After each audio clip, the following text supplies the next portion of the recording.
오늘 은혜 받으실 말씀은 시편 51편입니다. 시편 51편 1절에서 12절까지 말씀이 되겠습니다.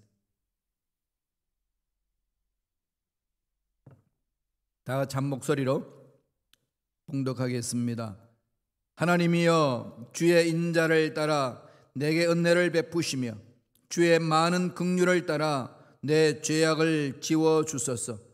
나의 죄악을 맑게 씻으시며 나의 죄를 깨끗이 제하소서. 무릇 나는 내 죄과를 아오니 내 죄가 항상 내 앞에 있나이다. 내가 주께만 범죄하여 주의 목전에 악을 행하여 싸우니 주께서 말씀하실 때에 의로우시다 하고 주께서 심판하실 때에 순전하시다 하리이다. 내가 죄악 중에서 출생하였으며 어머니가 죄 중에서 나를 잉태하였나이다. 보소서, 주께서는 중심이 진실함을 원하시오니 내게 지혜를 은밀히 가르치시리이다. 우설초로 나를 정결하게 하소서. 내가 정하리다. 나의 죄를 씻어 주소서. 내가 눈보다 희리다. 내게 즐겁고 기쁜 소리를 들려주시사 주께서 꺾으신 뼈들도 즐거워하게 하소서. 주의 얼굴을 내 죄에서 돌이키시고 내 모든 죄악을 지워 주소서.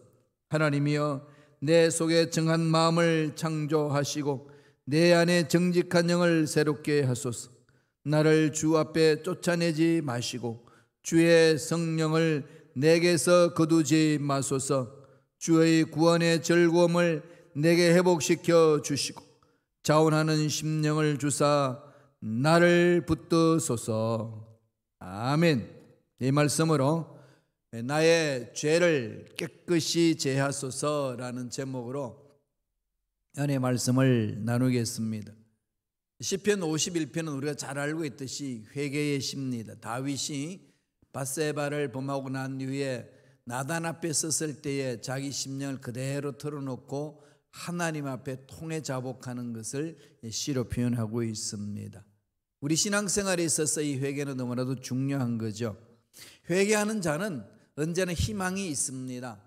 하나님의 나라는 회개에서부터 출발합니다. 어떤 죄악을 범했다 한다 할지라도 회개하는 자에게는 앞길이 열려져 있습니다. 오늘 시편 51편을 보면은 우리의 이 죄로 인하여서 죄책감, 그 죄책감이 쌓이면은 천국에 대한 확신도 없고 기도에 대한 확신도 없고 신앙생활은 확신이 없어지잖아요. 이런 죄의식과 죄책감에 대한 해결책을 가르쳐주고 있는 내용이 시편 51편입니다. 밧세바는 우리아의 부인이잖아요. 이 우리아는 다윗에게 충성한 일꾼이었습니다. 그런데 다윗이 밧세바를 범하고 나서 이 모든 것들을 무마시키기 위하여 우리아를 집으로 불러들입니다. 임신했다는 사실을 알고 불러들이지요. 그러니까 전쟁터에 나갔던 우리아는 너무나도 충성스러운, 왕에 대한 충성스러운 신하였기 때문에 혼자서 휴가를 얻어 집 올 수 없다는 겁니다. 전쟁 중에. 그는 거부합니다. 전쟁 중에 전쟁터에서 열심히 전쟁하겠습니다. 그랬더니 다윗이 어떻게 하죠? 우리아가 전쟁에서 죽을 수 있도록 정말로 전쟁의 전투가 치열한 곳으로 그 자리로 파견합니다. 결국은 죽어요. 그 다 끝난 줄 알았지 않습니까? 근데 하나님이 나단을 통해 가지고 다윗에게 말합니다. 다윗 그 이야기를 듣자마자 변명하지 않아요. 그 당시 왕이라는 존재는 이 완전히 군주 아니겠습니까? 뭐든지 다 가지고 내 것이라고 말하면은 할 말이 없는 상황, 그런 시대입니다. 왕이 하는데 무슨 잔소리냐, 이 말 한마디면 다 끝나는 시대였어요. 그런데 하나님의 일꾼인 나단이 하나님 말씀을 받고 다윗 앞에 섰을 때 다윗은 그 하나님 말씀을 존중합니다. 세상이 뒤집혀져도 하나님으로 인하여서 살고 있는 다윗, 하나님으로 인하여서 왕이 된 다윗은 하나님의 말씀을 거부할 수 없습니다. 아무리 왕이라도 그 자리에서 무릎을 꿇습니다. 그러면서 하나님 앞에 부르짖는 거죠. 어떻게 부르짖나요? 5절 보실까요? 시편 51편 5절입니다. 다 같이 읽겠습니다. 내가 죄악 중에서 출생하였음이여 어머니가 죄 중에서 나를 잉태하였나이다.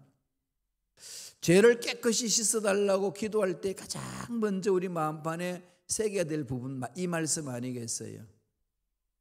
죄를 회개하려면 뭐가 필요하죠? 내가 죄인임을 아는 겁니다. 오늘 주시는 메시지는 첫 번째, 내가 죄인임을 깨달으라, 이거 아니겠어요?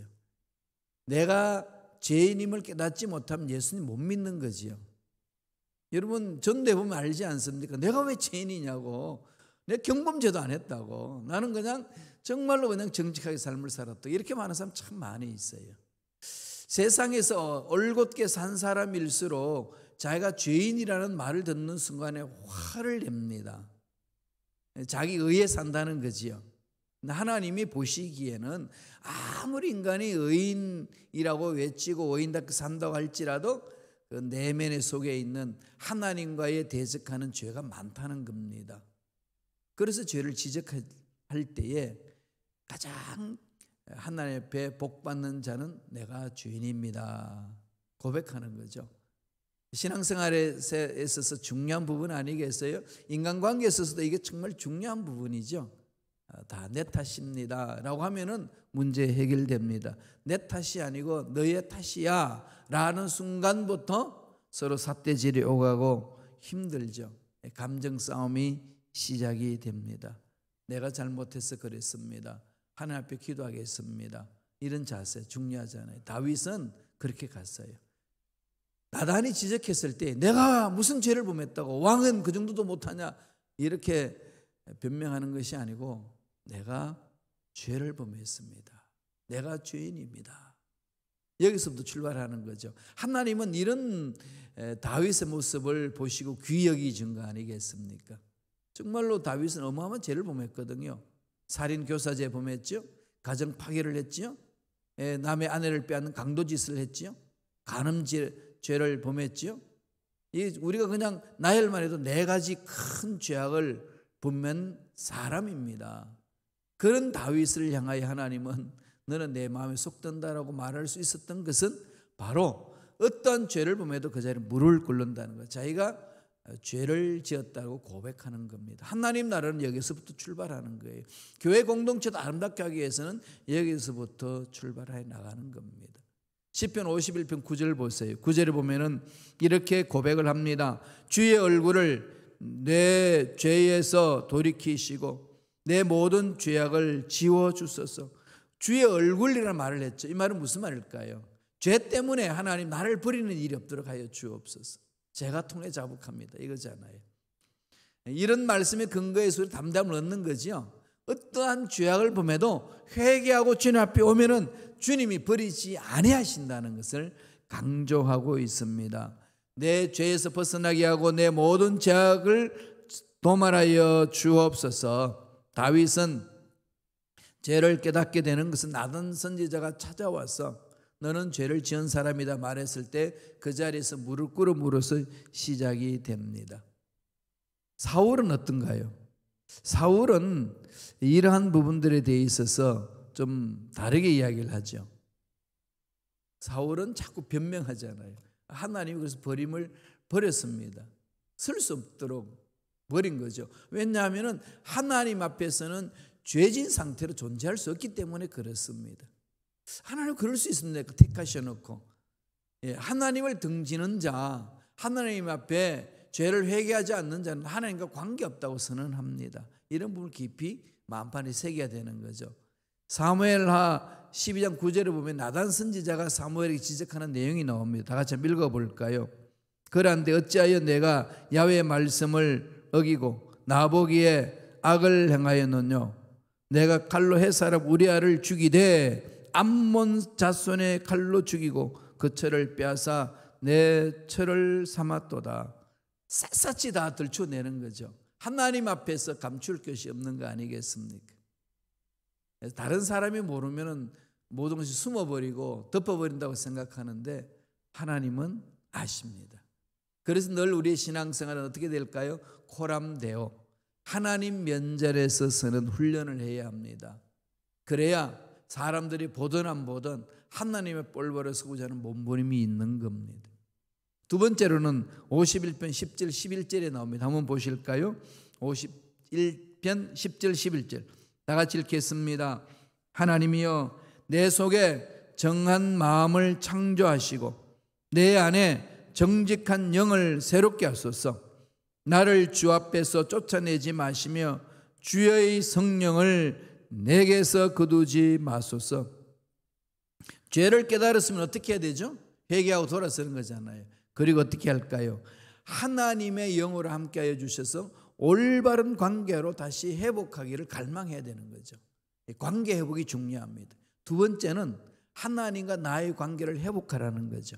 하나님과 올바른 관계를 회복하기를 갈망해야 합니다. 신앙생활은 관계 회복이잖아요. 하나님과 나의 관계만 회복되면은 나와 너와의 어려운 문제도 풀어낼 수 있는 거거든요. 다윗은 어떻게 강조합니까? 내 속에 정한 마음을 창조해야 돼. 정한 마음. 하나님을 향하여서 집중한 마음. 정직한 영을 주시고 깨끗한 영을 주시고 주님 앞에서 쫓아내지 마시고 주의 성령을 내게 거두지 마옵소서. 이 세상 살아나갈 때에 주님을 떠난 삶은 행복한 삶이 아니라는 걸 다윗은 알고 있습니다. 그리고 자기 스스로 왕으로서 통치할 수 없다는 사실도 알고 있습니다.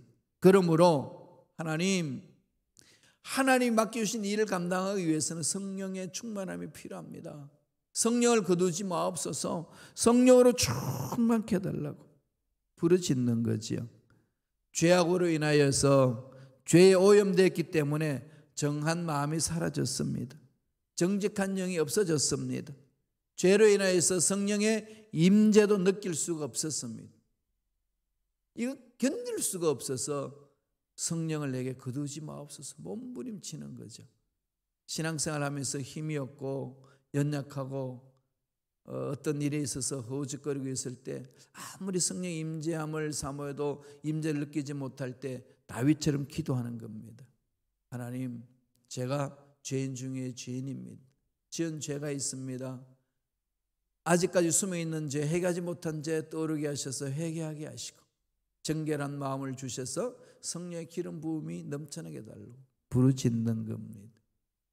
하나님은 믿고 찾아오는 자 버리지 않는다는 것은 늘 성서에서 강조하는 내용 아니겠습니까? 날마다 힘들고 어려운 상황이 있을 때에 성령의 임재를 사모하시길 바랍니다. 그 임재를 느끼지 못할 때는 자신을 돌아보고 통해 자복하고 회개하시기 바랍니다. 그러면 하나님이 다 받아주셔요. 채워주시거든요. 하나님이 정하신 때에 부어주시는 겁니다. 그 은혜를 삼함이 가는 거 아니겠습니까? 51편 12절 보실까요? 다 같이 읽겠습니다. 주의 구원의 즐거움을 내게 회복시켜 주시고 자원하는 심령을 주사 나를 붙드소서.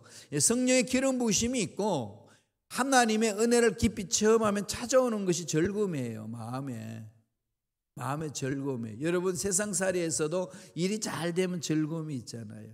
그런데 영혼이 죄로 인하여 죽었는데 그 죄에서 벗어났다는 이 깨달음, 이건 감격이죠. 이게 바로 구원받은 자의 감격 아니겠습니까? 구원의 확신의 감격입니다. 신앙생활은 여기서 출발합니다. 그래서 이 기쁨이 있어야 돼요. 그래야 헌신할 수 있는 거 아니겠어요? 기뻐서 헌신하는 거지 마지못해 헌신하면 모두가 힘든 거 아니겠어요? 몸에 병납니다. 그래서 이 다윗은 정확히 알고 있기에 즐거움을 회복시켜 주시고 자원하는 심령을 주옵소서. 성령 충만하면 충만할수록 무슨 일이 생길까요? 이 발런티어의 마음이 생기는 거죠. 자원하는 마음. 성숙한 사람들의 특징은 자원하는 마음으로 그렇게 하나님 앞에 나아가는 겁니다. 자원해서 하나님의 일을 감당해 나가는 거죠. 14절 보실까요? 14절에 보면은 몸부림치며 통곡하고 하나님의 음성을 듣기 위해서 기도합니다. 14절에요. 하나님이여 나의 구원의 하나님이여 피 흘린 죄에서 나를 건지소서. 내 혀가 주의 의를 높이 노래하리다. 죄에서 나를 건져 주소서. 망가진 하나님과의 관계를 회복해 보려는 다윗의 간절한 갈망이잖아요. 여러분, 예수 믿고 난데도 영혼이 공허하다 그러면은요, 이 관계 문제예요. 하나님과 관계 문제입니다. 하나님과의 관계 문제에 있어서는 공허함이 없어요. 하나님 만난 자는 기뻐요. 물론 세상살이에 힘들고 어려운 일이 있어서 답답할 때 있지요. 그러나 그 힘들고 어렵고 답답할 때에 하나님과의 관계가 회복된 자의 삶은 하나님을 찾으면 마음에 평안이 있잖아요. 그냥 교회에 와서 기도만 하면 평안이 있고, 하나님 한마디만 해도 그냥 마음에 물밀듯이 찾아오는 은혜가 넘쳐나는 거지요. 무엇 때문에 그러죠? 하나님과 나의 관계가 회복되어 있기 때문에. 언제 어디서나 하나님이 주시는 기쁨과 감사가 넘쳐납니다. 우리의 기쁨의 근거는 살아계신 하나님의 은혜요 사랑이고 긍휼입니다. 우리의 감사의 모든 조건도 살아계신 하나님을 만났던 것 때문에 그렇습니다. 하나님과 나의 만남 속에 찾아오는 것은 기쁨이요 감사하지 않겠습니까? 그런데도 나에게는 기쁨이 없습니다. 감사가 없습니다. 다른 데 가지 마세요. 다른 걸 찾으려고 그러지 말고요, 하나님과 나의 관계가 얼마나 멀어졌는지 살펴보세요. 그것만 점검하시면 다 회복됩니다. 신앙의 회복은 여기서부터 출발하는 거예요. 열심으로 달려드는 거 아닙니다. 가장 중요한 것, 하나님과 나의 관계를 회복하는 것. 여기에 몸부림치는 거죠. 하나님이 말씀해 주시거든요. 숨은 죄악을 들춰내 주시고, 하나님의 말씀을 무시했던 것들을 말씀해 주시고, 하나님 앞에 올바로 서지 못한 것들을 지적해 주시고, 그걸 가르쳐 주시면 마음판에 새기고 하나씩 하나씩 통해 자복하며 하나님 앞에 나아갈 때에 마음의 기쁨과 행복이 있는 거죠. 그때에 비로소 하나님의 음성이 들리기 시작합니다. 죄가 있는 상태는요, 하나님의 음성 들을 수 없어요. 잡음만 들립니다. 여러분, 자동차를 타고 가다가 라디오를 틀면은 이 라디오 안테나, 자동차에 있는 안테나가 라디오에 대한 그 주파수를 잘 받아들이고 일치가 되면 소리가 깨끗하게 나지만은 그 주파수에서 벗어나면은 지지거리고 잡음이 넘쳐나잖아요. 그냥 귀찮을 정도로 소음으로 들리지요. 마찬가지입니다. 하나님과 나의 주파수가 맞아야 하나님의 음성을 정확히 들을 수 있어요. 하나님의 음성을 들으면 내 인생의 문제는 답이 있거든요. 하나님 안에 답이 있는 거 아니겠어요? 저도 순범식학교의 공동체에 섬길 때 늘 그게 몸부림칩니다. 하나님, 이 상황 속에서 우리들이 해야 될 일이 무엇입니까? 어떻게 이 어려운 난관을 뚫고 가야 합니까? 하나님, 우리 성도님들 어떻게 섬겨야 됩니까? 하나님 말씀하여 주옵소서. 하나님께 부르짖을 때 하나님 가르쳐 주시고 인도해 주시는 것 아니겠습니까? 그렇게 가야 된다는 거예요. 그러려면 음성을 들어야 됩니다. 음성 듣기 위해서는 끊임없이 죄악에서 벗어나셔야 돼요. 통해 자복하고 정결함을 입고 성령의 기름 부으심이 있으셔야 됩니다. 날마다 성령 충만하시고 말씀에 있으셔서 하나님의 음성에 민감하게 반응하시는 저와 여러분 되시기를 축원합니다. 51편 16절 보실까요? 다 같이 한 목소리로 천천히 읽겠습니다. 주께서는 제사를 기뻐하지 아니하시나니 그렇지 아니하면 내가 드렸을 것이라. 주는 번제를 기뻐하지 아니하시나이다. 여러분, 이게 너무 충격적인 말을 하잖아요. 예수님, 하나님은 우리 모든 죄를 벗어나기 위해서 제사를 드리라고 그랬잖아요. 제사를 드리는 것, 오늘 말하면 뭐죠? 예배를 드리는 거잖아요. 어떻게 하나님께서 예배를 기뻐하시지 아니하신다고 말씀합니까? 무슨 일이죠? 하나님 앞에 가까이 갈 수 없다는 거죠. 왜? 죄악을 범했기 때문에. 죄악 가운데 있으면서 하나님 앞에 예배 드린다는 것은 앞뒤가 안 맞다는 얘기죠. 안 받으신다는 거죠. 이미 내 손에 죄악이 가득한데, 죄악이 가득한 재물로 가져와서 죄악이 가득한 삶을 가져와서 하나님 받으시옵소서 하면은 죄와 단절된 하나님, 죄와 아무 상관이 없는 하나님은 그 죄악 가운데 있는 사람이 받으라고 그러면 하나님 받으시겠어요? 기뻐하지 않는다는 거죠. 하나님이 이스라엘 백성들 심판하실 때도 이스라엘 통해서 그 말씀하셨잖아요. 내가 살찐 송아지를 원하더냐, 순양들의 많은 술을 원하더냐, 나 그거 원치 않는다. 내가 원하는 것은 너희들의 깨끗한 마음이다 그러잖아요. 그러면 여기에서 잘 해석하셔야 돼요. 아, 예배 안 드려도 되나요? 그러면 뭐 들 필요 없네요? 이렇게 할 수가 있을 수 있습니다. 그런 말씀이 아니라는 거 아시죠? 그럼요. 죄악 가운데 범하면서 회개하지 아니하고 그냥 매너리즘에 빠져 사는 예배 드립니다. 안 받으신다는 거죠. 하나님은 거지가 아닙니다. 하나님은 동양 받는 분이 아니에요. 하나님은 우리 마음을 달라는 거예요. 그죠? 나를 창조하시고 나의 생명을 주관하시고 나를 행복하게 만드시는 하나님, 그 하나님 앞에 마음을 올인하라는 겁니다. 마음이 들떠있고 마음이 다른 데 가 있는 상태에서 하나님 홀로 영광 받아 주옵소서. 하나님은 안 받으신다는 거죠. 그건 난 답당한 게 아니다 이러는 겁니다. 그래서 이걸 정리하자면 어떤 거죠? 회개하고 돌아서서 하나님의 마음으로 하나님이 주신 물질의 복을 가지고 하나님 앞에 와서 하나님 받으시옵소서. 받으시는 거죠. 아벨과 그의 제물을 받으시니라. 그것처럼 내가 하나님의 올바로 서서 몸부림쳐 있을 때에 하나님 받으시는 거죠. 근데 내가 올바로 서 있다고 그러면 좀 많이 마음이 뜨끔하죠. 왜? 우리가 올바로 서기가 너무 힘들고 어렵잖아요. 그럼 무슨 말씀을 하시는 걸까요? 내가 온전하게 너희도 온전하게 되라. 나를 닮아서 온전하게 되라는데 온전하게 될 수 있나요? 한계 있잖아요, 인간은. 하나님도 알고 계십니다. 뭘 원하실까요? 몸부림치는 거죠. 연약한 우리들이 하나님 말씀에 쓰겠다고 몸부림치는 거예요. 그 몸부림 속에, 믿음으로 몸부림 속에 하나님이 임재해 주십니다. 하나님은 연약하기 때문에 버리는 것이 아니라 연약한 속에서도 예수님의 십자가를 의지하고 말씀을 붙들고 몸부림치는 그 속에 강하게 임재해 주신다는 거죠.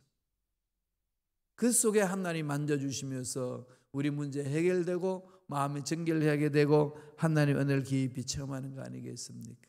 그 은혜를 듬뿍 체험하기를 바랍니다.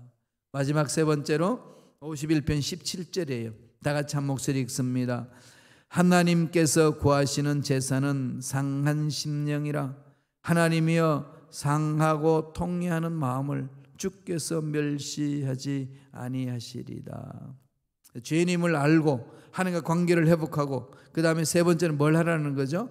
회개할 때 상한 심령으로 오라는 거죠. 상한 심령으로. 하나님, 내 마음 상한 심령으로 하나님 앞에 드립니다. 제 용서는 거기서 있는 거죠. 그래서 세 번째 주시는 메시지가 상한 심령으로 하나님 앞에 제 용서를 구하라. 깨진 마음. 이 깨진 마음이 되면 사람이 이렇게 좀 풀어지잖아요. 그죠? 예. 악이 이렇게 사라집니다. 고집도 사라지고. 참 묘하죠. 우리가 깨지고 나면은 그렇게 그냥 붙잡으려고 아당바당 했던 것도 놓고 있습니다. 상한 심령, broken heart. 이게 깨진 마음 속에서 하나님을 향하는 마음이 열려진다는 겁니다. 깨지는 마음은 어떤 일이 있을까요? 내가 계획대로 안 됐을 때, 일이 제대로 안 됐을 때, 여러 가지 막혀 있을 때, 또 사람과의 관계 속에서 전혀 본의 아니고 오해가 생기는 부분이 있어요. 전혀 그런 말을 한 게 아닌데, 그렇게 하려고 한 게 아닌데 상대방이 오해해가지고 자기를 해치는 것처럼 느낄 수도 있고 자기를 미워하는 것처럼 느낄 수도 있고 이런 일들이 비일비재하게 일어나잖아요. 그런 속에 상황이 처음에는 마음이 상해요. 그죠? 마음이 상합니다. 목회하다 보면은 목사님과 성도님들 간의 사이도 그런 일들이 종종 일어나곤 합니다. 어떤 일로 인해서 오해가 생겨가지고 이 마음의 문이 닫혀버리는 거예요. 관계 형성이 어렵습니다. 이럴 때 제일 먼저 하는 게 뭐겠습니까? 통해 자복하고 상한 심령을 하나님께 오는 거죠. 하나님을 감동시키면은 나와 너의 적의 문제도 하나님은 해결하신다는 거예요. 내 인생의 문제 해결해 주신다는 겁니다. 주님도 이 지상에서 말씀을 전하실 때 산상수훈에서 그러잖아요.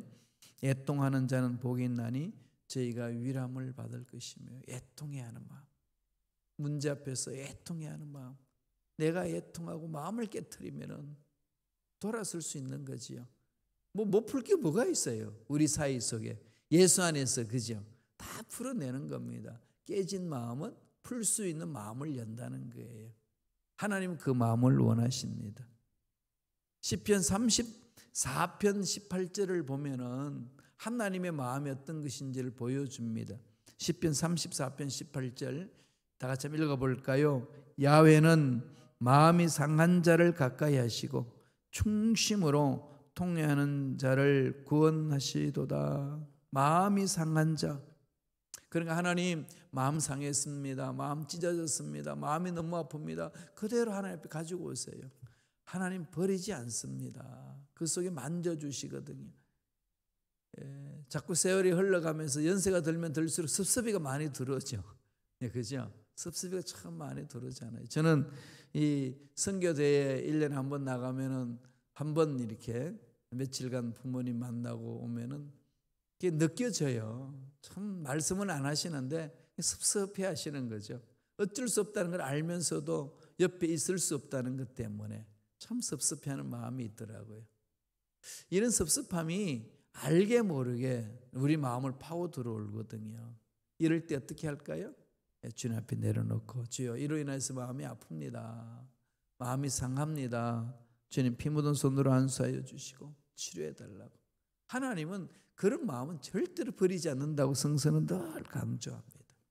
따라서 마음을 깨트리시고 하나님 앞에 오시고, 죄님을 깨닫고 하나님 앞에 오시고, 하나님과의 관계를 올바로 회복하기 위해서 하나님 앞에 오셔서 하나님과의 올바른 관계 속에서 하나님 예배하신 복을 듬뿍 받아 누리며 하나님의 일을 잘 감당하는 저와 여러분 되시길 간절히 축원합니다. 기도하겠습니다. 하나님 아버지, 감사와 찬양을 드립니다. 세상 살면서 이런 일 저런 일 당함으로 알게 모르게 짓는 죄악들이 있습니다. 하나님 성령으로 강하게 우리 마음을 사로잡아 주셔서 그 모든 죄악들을 다 깨닫게 하시고 통해 자복할 수 있는 심령들 되게 도와주시며, 하나님과의 관계에서 멀어졌던 관계를 온전하게 가까운 관계, 회복되는 관계, 연합하는 관계, 합이라는 관계로 거듭날 수 있도록, 성숙해 나갈 수 있도록 성령님 역사하여 주시옵소서. 깨진 마음 그대로 주님 앞에 오게 하셔서 교만을 깨트려 보게 하시고 핑계를 깨트려 버리게 하시고 있는 그대로 주님 앞에 토해내므로 하나님으로부터 위로함을 받고 취함을 받고 회복되어 사는 일을 잘 감당하는 우리 모두가 되게 역사하여 주시옵소서. 은혜에 감사하여 예물 드립니다. 예물 드린 손길을 기억해 주시고 소원 이루어 주시고 문제 해결해 주시고 앞날에 좋은 일들이 많이 일어날 수 있도록 축복하여 주시옵소서. 드리신 예물을 통하여 하나님 홀 영광 받아 주시고 하나님 나라 확장하는 데 귀하게 쓰임 받는 복된 예물 되게 역사하여 주시옵소서. 감사와 찬양을 드리오며 예수님 이름으로 축복하며 기도드리옵나이다. 아멘.